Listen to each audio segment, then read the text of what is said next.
संतोष मिश्रा जी के यहाँ पहला लड़का हुआ तो पत्नी ने कहा, बच्चे को गुरुकुल में शिक्षा दिलवाते हैं। मैं सोच रही हूँ कि गुरुकुल में शिक्षा देकर उसे धर्म ज्ञाता पंडित योगी बनाऊंगी।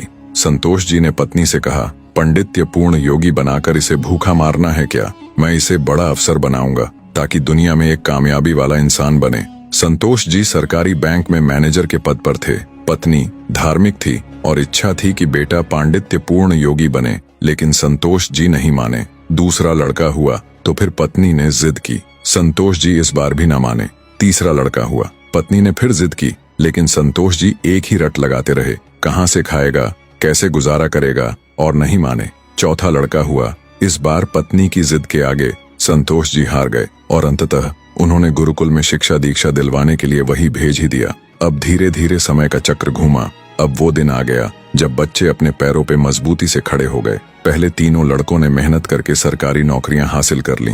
पहला डॉक्टर, दूसरा बैंक मैनेजर, तीसरा एक सरकारी कंपनी में जॉब करने लगा। एक दिन की बात है, संतोष जी पत्नी से बोले, अरे भाग्यवान, देखा मेरे तीनों होनहार बेटे सरकारी पदों पे हो गए ना, अच्छी कमाई भी कर रहे हैं। तीनों की जिंदगी तो अब सेट हो गई, कोई चिंता नहीं रहेगी अब इन तीनों को।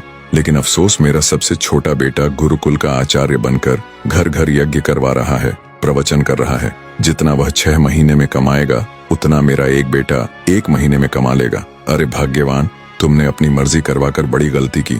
तुम्हें भी आज इस पर पश्चाताप होता होगा, मुझे मालूम है, लेकिन तुम बोल क्यों नहीं रही हो? पत्नी ने कहा, हमसे कोई एक गलत है और ये आज दूध का दूध पानी का पानी हो जाना चाहिए। चलिए अब हम परीक्षा ले लेते हैं चारों की, कौन गलत है कौन सही पता चल जाएगा। संतोष जी मान गए। दूसरे दिन शाम के वक्त पत्नी ने बाल बिखराकर, अपनी साड़ी का पल्लू फाड़कर और चेहरे पर 1-2 नाखून के निशान मारकर आंगन में बैठ गई और पतिदेव को अंदर कमरे में छिपा दिया। बड़ा बेटा आया, पूछा, मम्मी क्या हुआ? माँ ने जवाब दिया, तुम्हारे पापा ने मारा है। पहला बेटा बोला, बुढ़ा सठिया गया है क्या?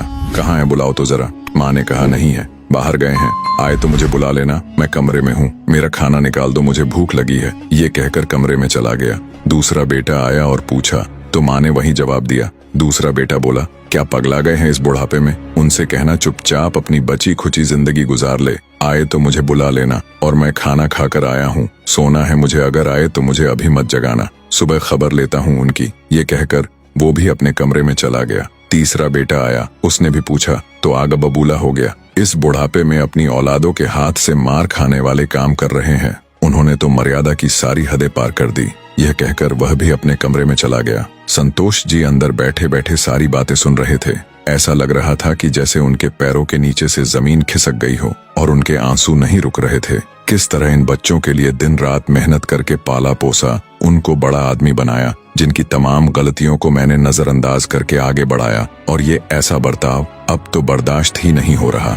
इतने में चौथा बेटा घर में हरि ओम करते हुए अंदर आया। माँ को इस हाल में देखा तो भागते हुए आया, तो माँ ने अब गंदे गंदे शब्दों में अपने पति को बुरा भला कहा। तो चौथे बेटे ने माँ का हाथ पकड़कर समझाया कि माँ, आप पिताजी की प्राण हो, वो आपके बिना अधूरे हैं। अगर पिताजी ने आपको कुछ कह दिया तो क्या हुआ? मैंने पिताजी को आज तक आपसे बदतमीजी से बात करते हुए नहीं देखा। वो आपसे हमेशा प्रेम से बातें करते थे। जिन्होंने इतनी सारी खुशियां दी, आज नाराजगी से पेश आए तो क्या हुआ? हो सकता है आज उनको किसी बात को लेकर चिंता रही हो ना हो माँ, आपसे कहीं गलती जरूर हुई होगी। अरे माँ, पिताजी आपका कितना ख्याल रखते हैं, याद है ना आपको? 6 साल पहले जब आपका स्वास्थ्य ठीक नहीं था तो पिताजी ने कितने दिनों तक आपकी सेवा की थी। वही भोजन बनाते थे, घर का सारा काम करते थे, कपड़े धोते थे। तब आपने फोन करके मुझे सूचना दी थी कि मैं संसार की सबसे भाग्यशाली औरत हूँ, तुम्हारे पिताजी मेरा बहुत ख्याल करते हैं। इतना सुनते ही माँ बेटे को गले लगाकर फपक फपक कर रोने लगी। संतोष जी आंखों में आंसू लिए सामने खड़े थे। अब बताइए क्या कहेंगे आप मेरे फैसले पर? पत्नी ने संतोष जी से पूछा। संतोष जी ने तुरंत अपने बेटे को गले लगा लिया।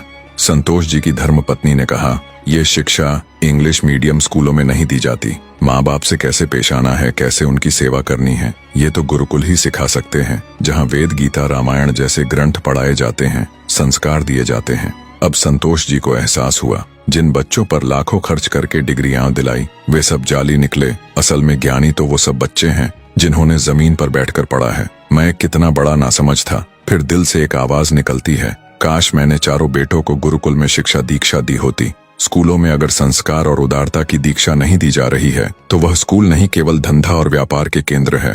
मातृमान पितृमान आचार्यवान पुरुषो वेदः। वीडियो आपको पसंद आया हो तो प्लीज वीडियो को एक लाइक करके चैनल को सब्सक्राइब करना ना भूले। धन्यवाद।